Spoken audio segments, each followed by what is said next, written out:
بسم الله الرحمن الرحيم يا أيها المزمل قم الليل إلا قليلا.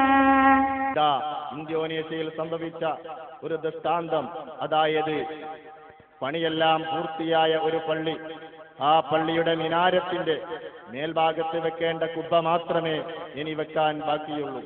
അപ്പോൾ ആകാശത്തിന്റെ ഒരു ഭാഗത്ത് നിന്ന് ഒരു പട്ടിൽ പൊതിഞ്ഞ കുബ്ബ എന്ന് തോന്നിപ്പിക്കുന്ന തരത്തിൽ ഒരു സാധനം പറന്നു വരുന്നത് കണ്ടു.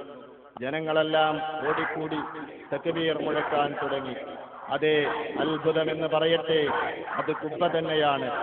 അത് ആ മിനാരത്തിന്റെ മുകളിലാണ് പോയി പതിഞ്ഞത്. വെറുതെ പറയുകയല്ല, അവിടെയുള്ള സർക്കാരിന്റെ നിയന്ത്രണത്തിലുള്ള ഒരു പ്രാദേശിക വാർത്താ ചാനലാണ് ഈ കാര്യം നമ്മോട് പറയുന്നത്. Peristiwa fenomenal terjadi di Desa Kailolo, Pulau Haruku, Maluku Tengah. Kubah masjid dengan berat ribuan kilogram berpindah dan melayang tanpa bantuan satupun peralatan. ഇതിൽ നമുക്ക് പാഠം ഉൾക്കൊള്ളാനില്ലേ? ഈ ലോകം അനശ്വരമായ പരലോകത്തിലേക്കുള്ള കൃഷിസ്ഥലമാണ്. ഈ ലോകമാകുന്ന കൃഷിസ്ഥലത്ത് സൽക്കർമ്മമാകുന്ന വിത്ത് വിതച്ച് അനശ്വരമായ ഫലം നാളെ പരലോകത്തിൽ കൊയ്യേണ്ടതുണ്ട്.